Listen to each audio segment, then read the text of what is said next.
இறைவனுக்கு நன்றி. ரொம்ப மகிழ்ச்சியான ஒரு தருணம். இந்த படத்துக்கு தனியாக அந்த படத்துக்கு தனியாலாம் வேலை பார்க்குறது இல்லை. எல்லா படமும் ஒரே உழைப்பு தான். அப்படி தான் உழைக்கிறோம். நம்ம எல்லாரோட மனசுமே ஒரு நல்ல வெற்றிக்காக தான் ஏங்கி கிடக்கு.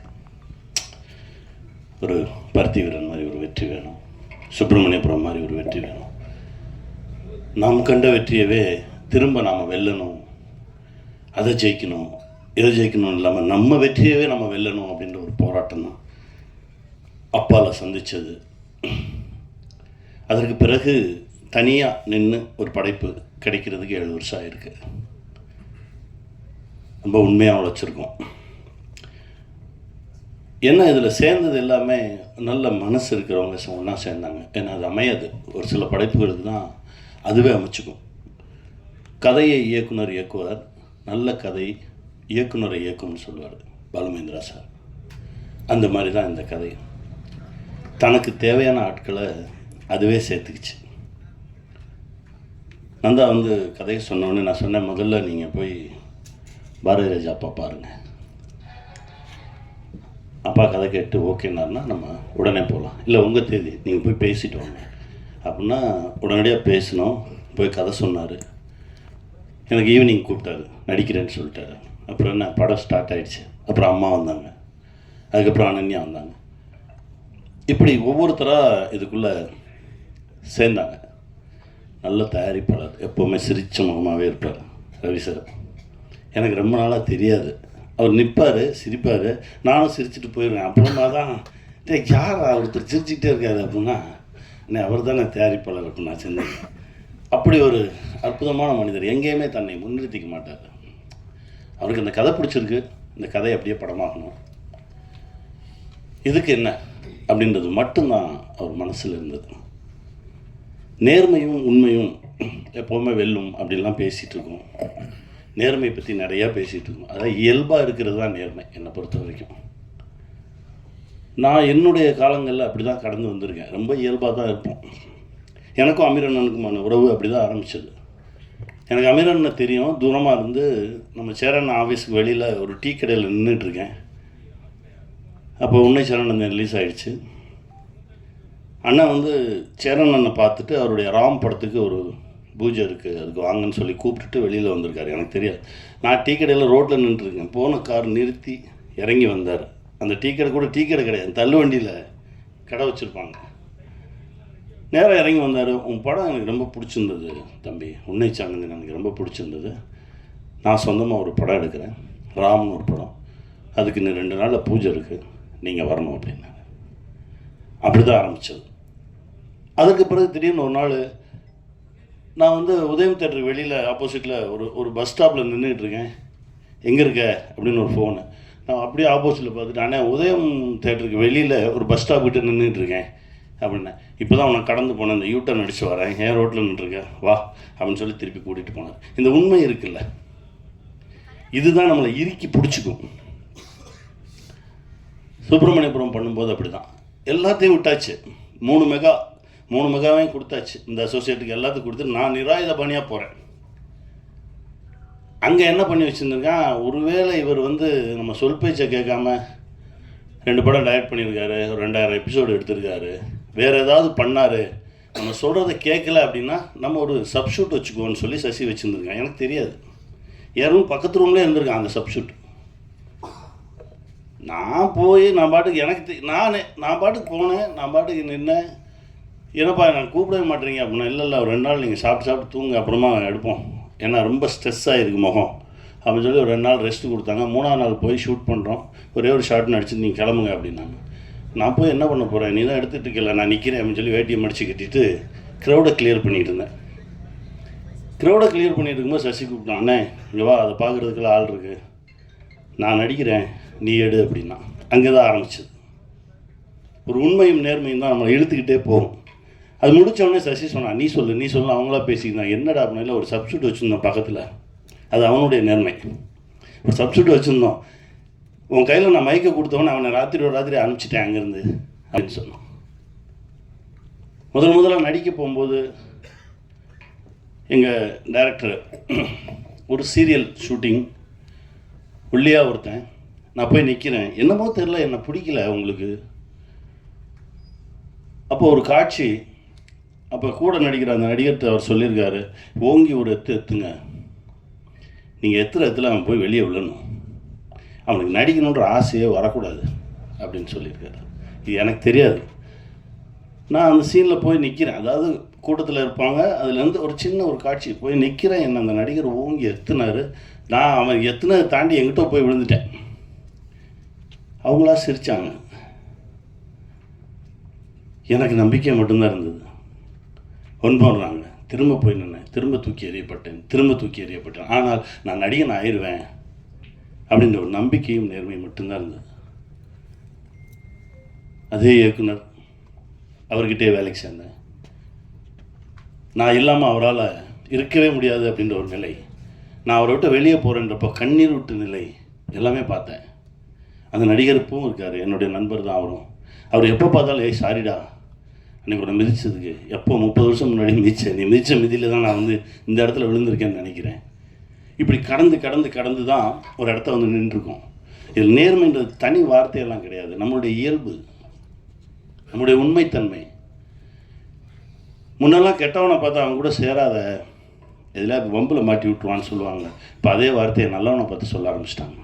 ஏன் அவன் கூட சேராத, அவன் ரொம்ப நல்லவன், ஏதாவது வம்பில் எடுத்து விட்டுருவான் அவனையா அப்படின்னு.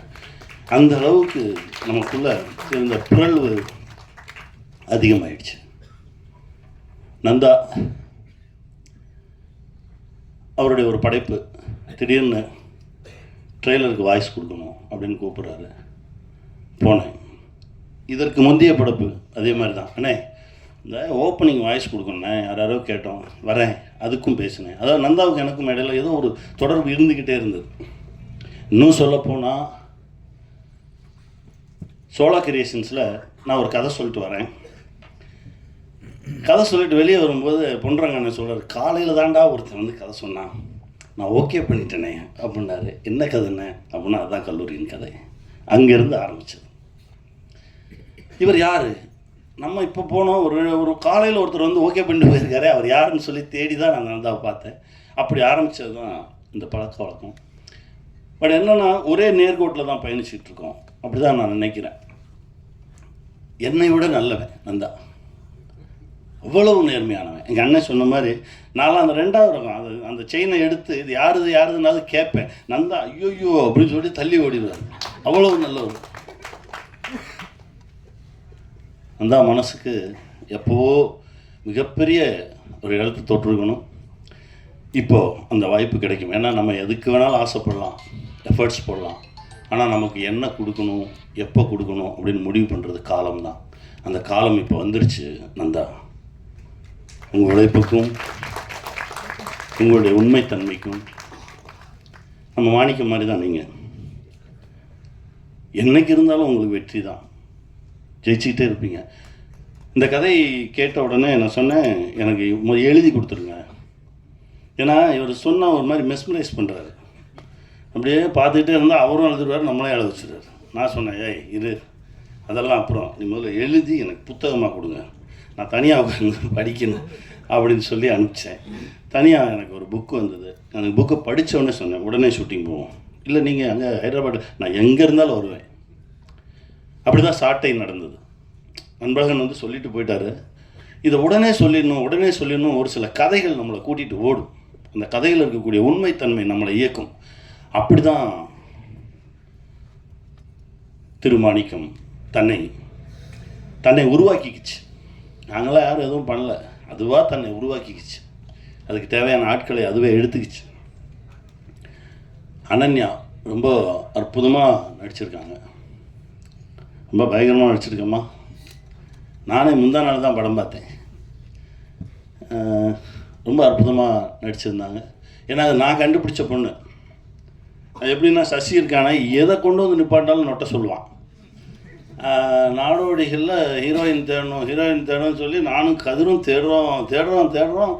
ஒரு 2 மாதமாக தேடிக்கிட்டு இருக்கோம். இப்போ இந்த பொண்ணை கண்டுபிடிச்சி கதிர் ஒரு வீடியோ பண்ணிட்டான். வீடியோ பண்ண பிறகு நைட்டு ஒரு 2 மணிக்கு நான் முழிச்சிருக்கேன். டக்குன்னு எந்திரிச்சு, என்ன சகோ முழிச்சிருக்கீங்க? இல்லை சகோ, நைட்டு படக்குன்னு முழிச்சு பார்த்தா அந்த பொண்ணு நல்லா இருக்கான்னு பார்க்கணும். படக்குன்னு முழிச்சு பார்த்தா நல்லா இருக்கான்னு பார்க்குறீங்களா? ஆமாங்க, பிடிக்கணும்ல எல்லாருக்கும் அப்படின்னு சொல்லி அந்த மாதிரியெல்லாம் எடுத்து செக் பண்ணி பார்த்தோம். திடீர்னு பார்க்குறது, திரும்பி பார்க்குறது, இப்படியெல்லாம் பார்த்தா அந்த பொண்ணு பிடிச்ச மாதிரி இருக்கா மூஞ்சி அப்படின்னு.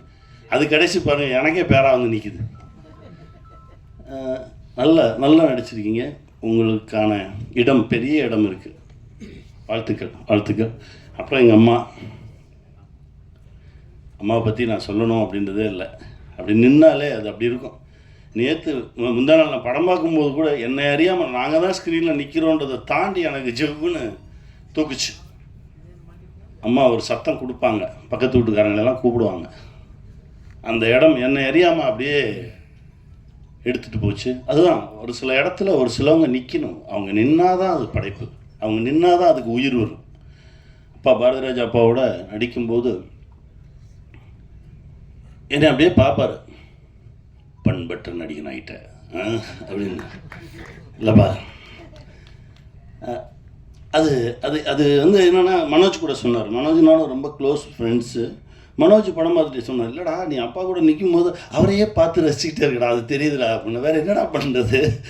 அப்படி தான் இருந்தது. அந்த அந்த அந்த 4 நாட்கள் 5 நாட்கள் அவரோடு நிற்கும்போது இருந்த அந்த சக்தியும் அந்த மகிழ்ச்சியும் அதுக்கு அளவே இல்லை. நந்தாவுக்கு தான் நன்றி சொல்லணும். ரொம்ப மகிழ்ச்சியாக என் பிள்ளைங்க வாங்க, நீ வாடா, என் பிள்ளைங்களாகவே இருந்தாங்க. இதில் வேறு என்னென்னா, ஓடி வந்து 2 பேர்த்தையும் தூக்குன்றார். ஒரு பக்கம் எனக்கு வெயிட் இழுக்கும், இன்னொரு பக்கம் ஈஸியாக தூக்கிடுவேன். இது மூத்த பிள்ளை வளர்ந்துருச்சு இப்போ கொஞ்சம்.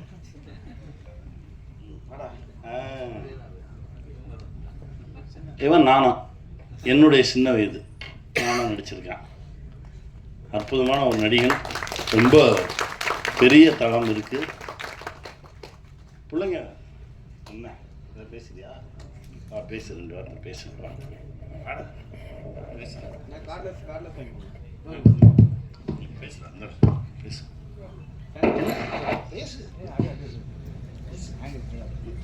சமுத்திரக்கனி அங்கிள் வந்து ரொம்பவே கேர் பண்ணிக்கிட்டாங்க. பேசுங்க.